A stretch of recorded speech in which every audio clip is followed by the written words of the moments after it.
దళితులు కాంగ్రెస్ పార్టీ. దళితులకు ఇబ్బంది వచ్చినప్పుడు కాంగ్రెస్ పార్టీ ఆదుకుంటుంది. కాంగ్రెస్ పార్టీ ఇబ్బందుల్లో ఉన్నప్పుడు దళితులు గిరిజనులు ఆదుకుంటారు. కంటికి కంటి రెప్పకు ఎంత సంబంధం ఉందో ఎస్సీ ఎస్టీలకు కాంగ్రెస్ పార్టీకు అంతే సంబంధం ఉంది.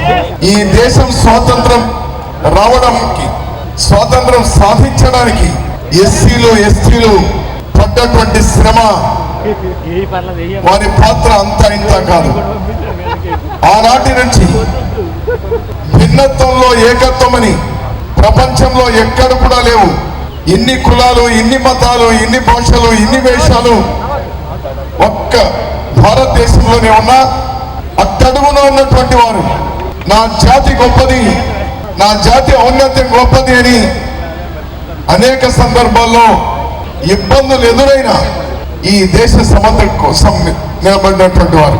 కాంగ్రెస్ పార్టీ స్వాతంత్రం వచ్చిన వెంటనే వచ్చే క్రమంలో మహాత్మా గాంధీ గారు, జవహర్లాల్ నెహ్రూ గారు, అంబేద్కర్ గారికి తరతరాలుగా అణగారినటువంటి ఎస్సీ ఎస్టీలకు ఏ విధమైనటువంటి భద్రత కల్పించాలని అంబేద్కర్ గారికి బాధ్యత అప్పచెప్తే ఆ మహనీయుడు ప్రసాదించినటువంటి రాజ్యాంగ పుణ్యమే అనేకమైనటువంటి రుగ్మతలకు సమాధానం ఇచ్చినారు డాక్టర్ బిఆర్ అంబేద్కర్ గారు.